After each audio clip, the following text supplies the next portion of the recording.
There is a moment in every empath's journey that feels like a thunderclap, not in volume, but in impact.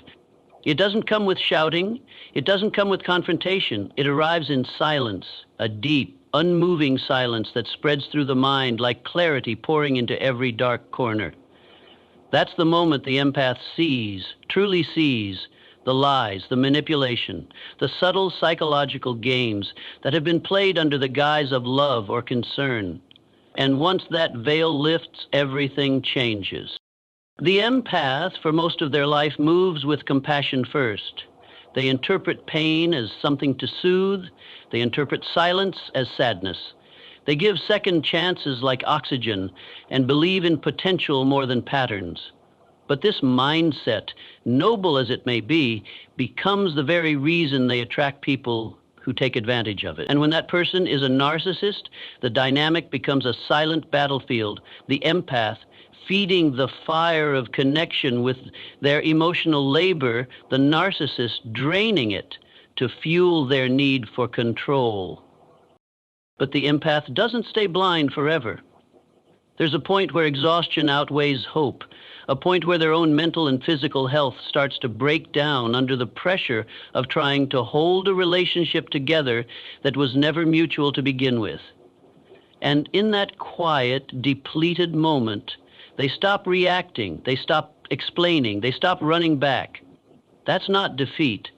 That's the awakening. When the empath awakens, their vision becomes razor sharp. They no longer get lost in the narcissist's excuses. They stop mistaking abuse for love. They stop trying to decode the mixed signals and finally recognize the pattern. Devalue, discard, hoover, repeat. And once they see it, they can't unsee it. That awareness marks the end of the narcissist's control. But this awakening isn't angry, it's surgical.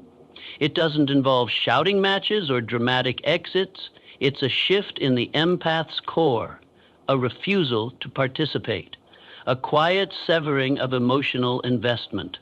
That's why it's dangerous, because it's not reactive, it's intentional.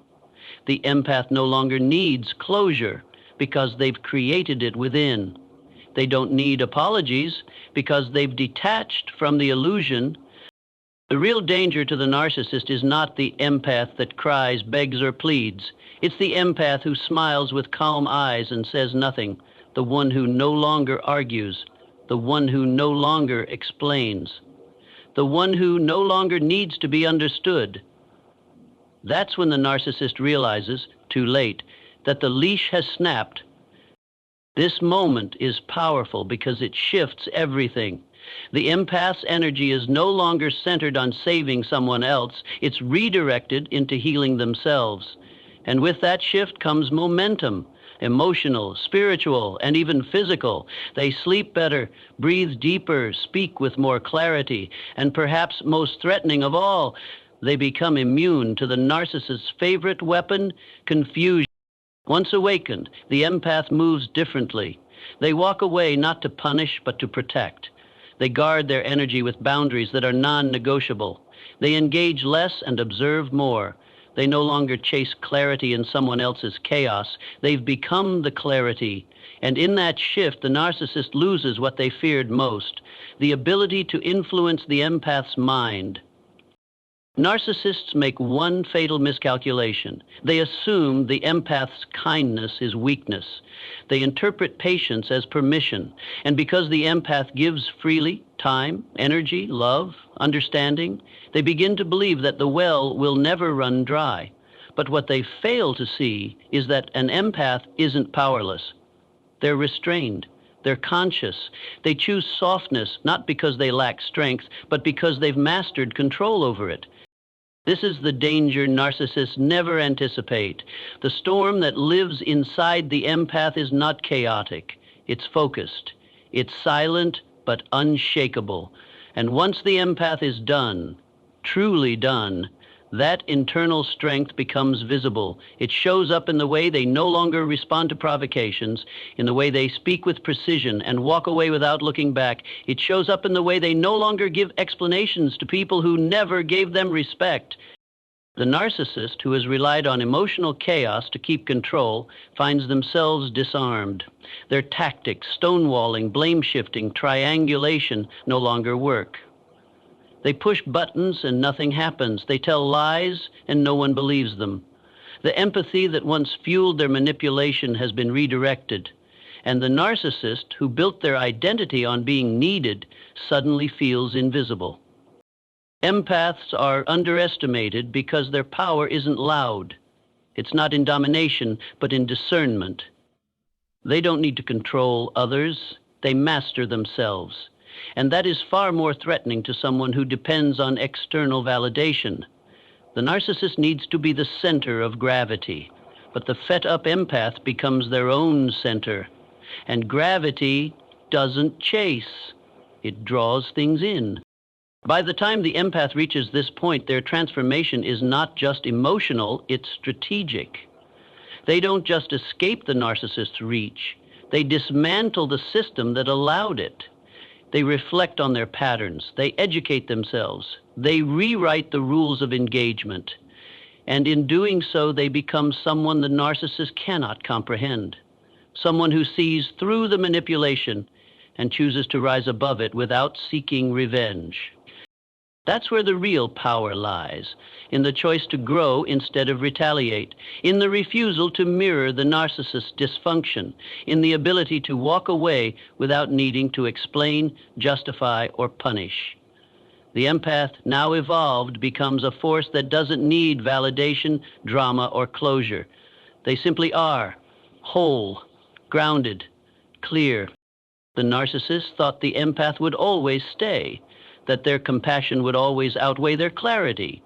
But when clarity arrives, compassion finds new boundaries. And those boundaries are what make the empath dangerous, not in a destructive way, but in a way that reclaims dignity, focus, and direction. They are no longer the emotional sponge, absorbing everything.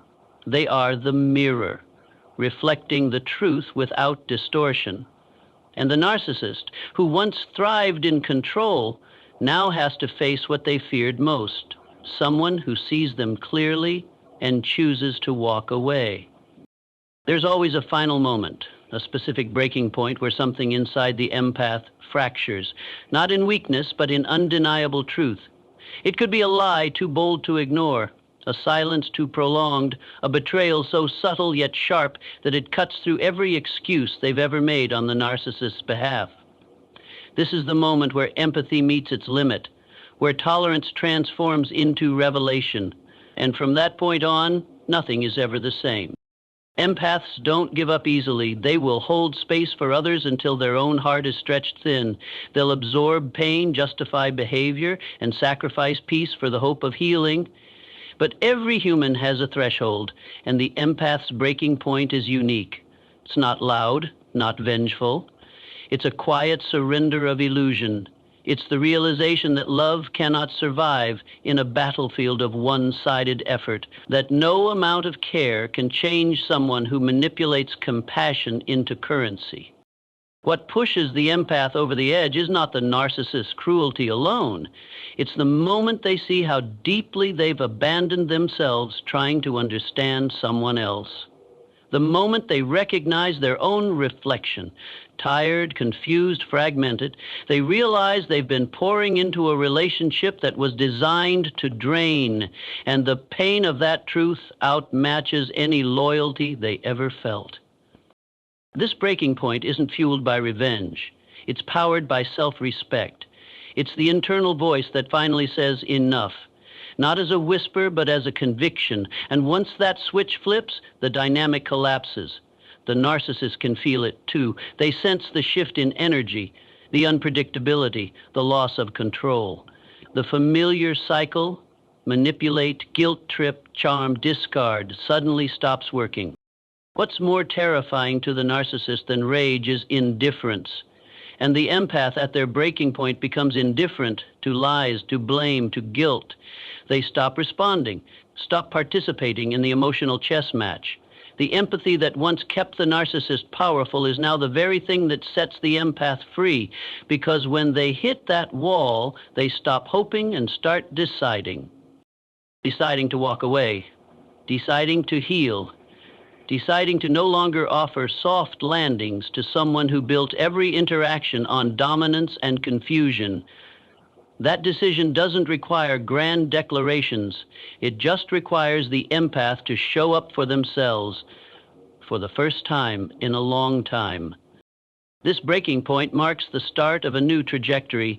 The empath begins to reclaim their energy. They start choosing their own peace over someone else's chaos. They stop defending themselves to someone who never listened, and in doing so, they become someone new, not hard, but strong, not bitter, but wise. The narcissist doesn't see it coming because they've mistaken silence for surrender. But the empath's silence now is different. It's the silence of transformation. It's the space they need to rebuild. And the narcissist, once confident in their control, begins to panic, not because they care, but because their mirror is walking away. The mirror that once reflected their power now reflects their irrelevance. And so, the empath's breaking point becomes their awakening. It's the exact moment the game ends, not with rage, but with resolve. And in that quiet exit, they reclaim something far greater than a relationship. They reclaim themselves. The real transformation begins not with loud confrontations or dramatic exits, but in silence. The empath stops responding, not because they are afraid, but because they've finally seen the pattern and refuse to participate. It's a silent shift, invisible to the untrained eye, but devastating to the narcissist's control. And once that shift takes place, the game is over. The empath who once questioned their worth in the face of gaslighting now trusts their instincts. The one who used to chase validation now embraces solitude. This silence isn't avoidance, it's awareness. It's the conscious decision to no longer feed the cycle. No more explaining feelings to someone who weaponizes them. No more defending boundaries to someone who sees them as obstacles. The empath has simply stopped playing. The narcissist relies on engagement, whether through praise, arguments, guilt, or fear. Their fuel is emotional response. Without it, they feel powerless. So, when the empath goes quiet, truly quiet, it disrupts the narcissist's entire strategy. They send messages. They make sudden gestures of kindness. They may even pretend to change. But the empath, now clear-eyed and centered, doesn't bite. What makes this shift so powerful is that it's not reactive, it's intentional. The empath isn't ignoring the narcissist out of anger. They're honoring themselves. They've outgrown the manipulation and no longer need the illusion of connection. This silence isn't cold, it's protective. It's healing. It's the space in which the empath reclaims their emotional independence. And in that silence, the empath starts to rebuild. They reconnect with who they were before the manipulation. They find strength, not in fixing others, but in fixing themselves. They no longer seek to be understood by someone who distorted their every word. They find clarity in their own reflection, peace in their own presence. And in that new stillness, a different kind of power emerges, the kind that doesn't need to be seen to be felt. The narcissist may increase their efforts, trying new tactics, making promises, playing the victim, but none of it lands. The empath detachment is not a performance. It's a transformation. They are no longer emotionally available for manipulation. They've unplugged from the narrative, removed themselves from the storyline. This is when the narcissist realizes they've lost not just the person, but the control they mistook for connection. And there's nothing more threatening to someone who thrives on dominance than the realization that their influence has ended, that their words now hold no weight, that their presence no longer provokes emotion. The empath doesn't need revenge. They don't seek to destroy. Their power lies in their evolution, in their ability to stand in stillness while the narcissist spins, in their refusal to return to a version of themselves that needed to be small to feel safe. The game is over, not because they walked, but because they walked away. And in that silent shift, the empath writes a new story, one where they are no longer a character in someone else's manipulation, but the author of their own healing.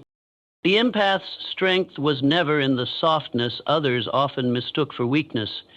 True power was always there, quiet and steady, buried beneath layers of compassion, forgiveness, and a desire to keep peace. But once the empath stops investing their energy into someone who only took advantage of it, that inner warrior rises, not with vengeance, but with clarity. This strength is not loud. It doesn't announce itself. It simply is.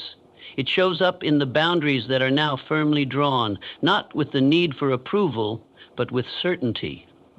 The empath no longer explains their needs to someone who invalidated them. They no longer negotiate their worth with someone who distorted reality. They've found the courage to say no, not just to the narcissist, but to the old version of themselves that once tolerated chaos as if it were love. The narcissist never anticipated this kind of transformation. They built their illusion of control around the belief that the empath would always stay, always give, always forgive. But the empath's evolution is quiet, disciplined, and deliberate. They channel the pain into purpose. They no longer seek closure from the person who broke them. They become their own closure. And in this process, the empath learns to redirect their energy inward. Where once they spent sleepless nights overanalyzing conversations, now they reflect to understand, not to self-blame. Where once they sought affirmation from a disordered voice, now they affirm themselves. They don't wait for someone to save them. They rise up and rescue their own spirit. This inner warrior understands that healing is not linear, that some days feel like progress, others like relapse, but they stay the course. They embrace discipline over emotion. They wake up and make choices that align with self-respect, even when it's hard. And this consistency builds a new reality, one that no longer revolves around survival, but purpose. And it's not just emotional strength. They begin to care for their body, their health, their mind. They exercise not out of punishment, but empowerment. They nourish themselves to sustain their energy, not to meet someone else's standards. They meditate, read, create, rest, not as escape, but as renewal. Every day, they're no longer surviving under someone's control. They're thriving in their own authority. The narcissist, watching from a distance or trying to re-enter, can't access this version of the empath. That door has closed, and what they once drained for supply has become a wellspring of strength the narcissist can no longer touch. The empath doesn't need to prove anything to them. The proof is in the peace they now embody. Because the most dangerous person to someone who manipulates is the one who's no longer afraid of losing them. And the empath is no longer afraid. They don't need to raise their voice or fight for justice. Their existence, rooted in truth and wholeness, speaks louder than any confrontation ever could. The narcissist thrives on predictability. Specifically, the predictability of the empath's return. The tears, the apologies, the second chances, all calculated to maintain control. But when the empath is truly gone, not physically, but emotionally, the narcissist senses something they can't manipulate: permanence. At first, they don't believe it.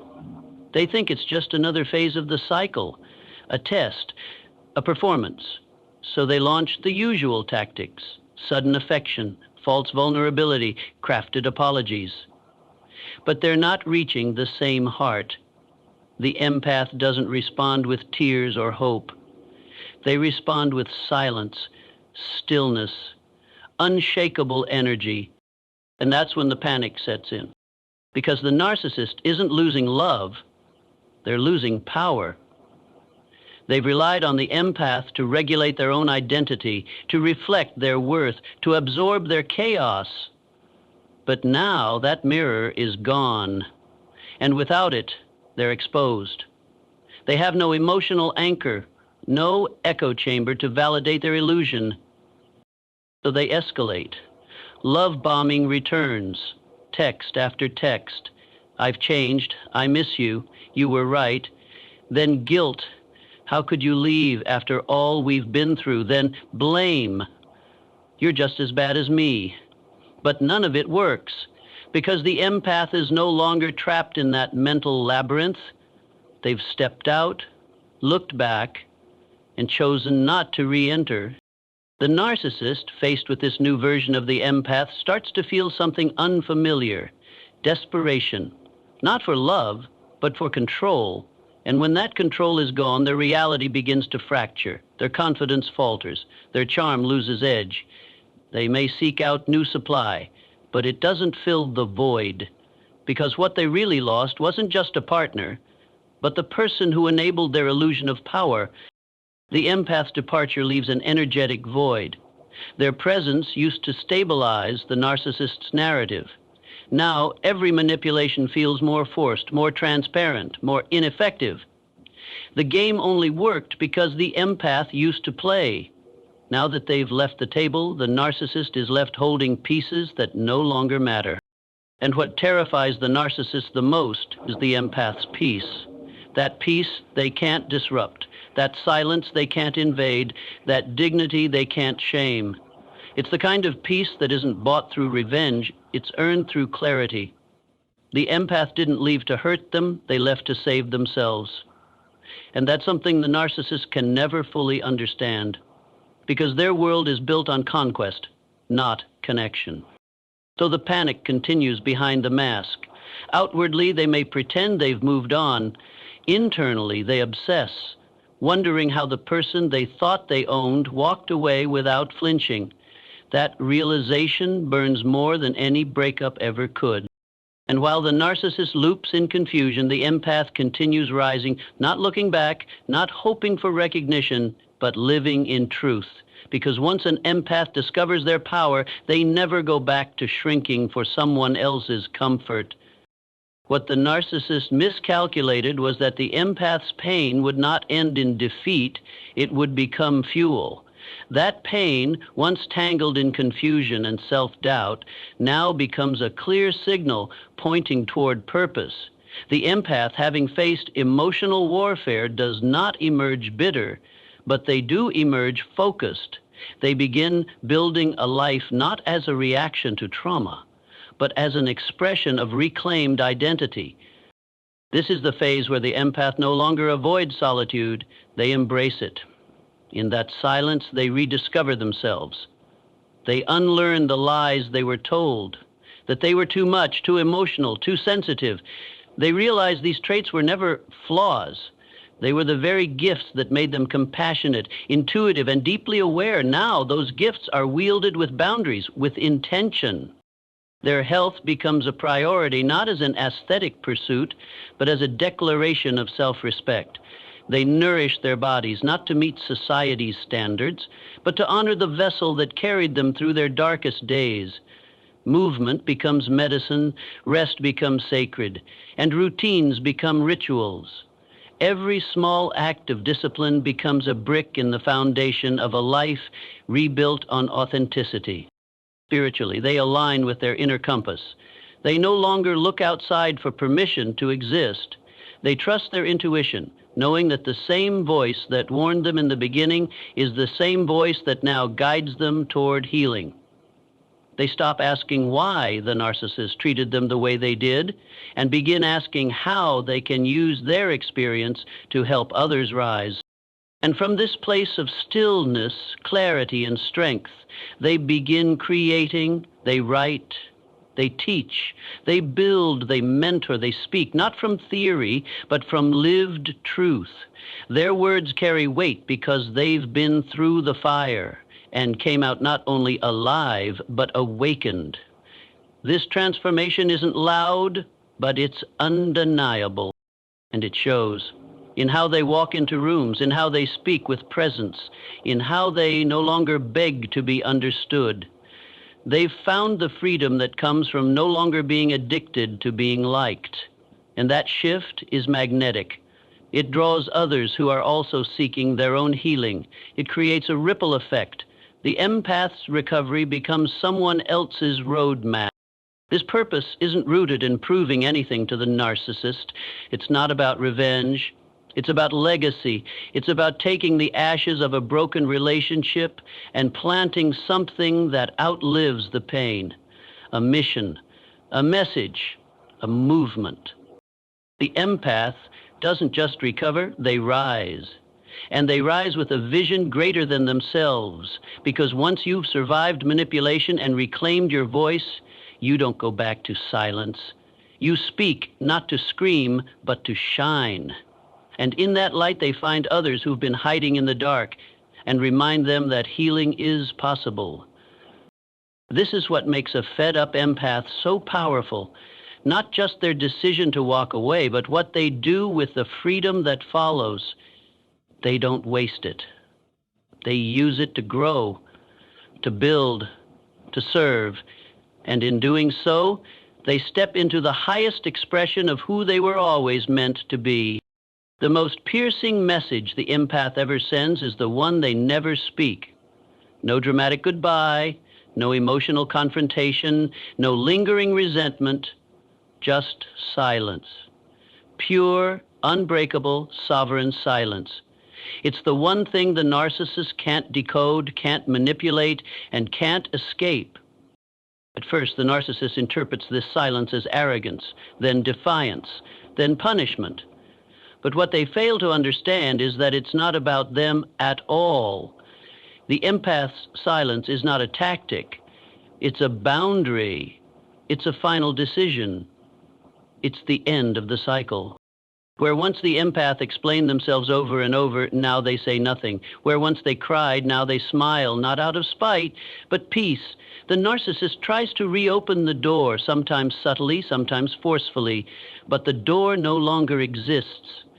The empath didn't just walk away, they burned the bridge to save themselves from ever crossing it again. That silence becomes louder than any argument. It echoes in the narcissist's mind not as rejection, but as irrelevance. They're no longer the center of the empath's universe, no longer the recipient of their energy, no longer the architect of their emotions. The empath no longer reacts because they've reclaimed their power to choose who gets access to their inner world. This quiet isn't cold, it's sacred. It's the stillness that comes after the storm. It's the clarity that follows confusion. It's the grace of someone who has outgrown the need to engage with chaos. The empath has learned that not every battle needs to be fought. Not every lie needs to be exposed.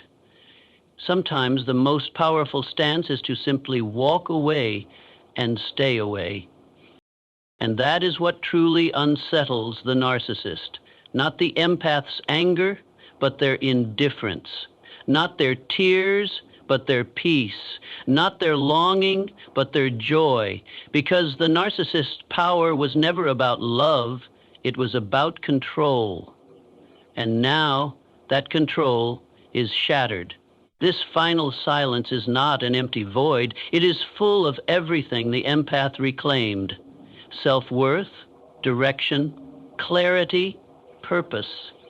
It is the end of the narcissist's influence and the beginning of the empath's liberation. And in that quiet, a new story is being written, one where the empath is no longer the wounded character, but the author. And the silence isn't just an absence, it is a presence of boundaries, of growth, of healed energy. It says, I've outgrown the game. I've outgrown the need to be seen by someone who only ever wanted to control me.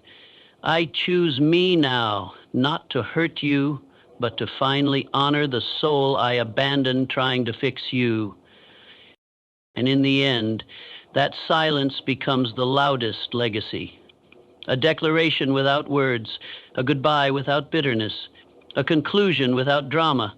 Just the quiet strength of someone who decided they were worth more than being broken.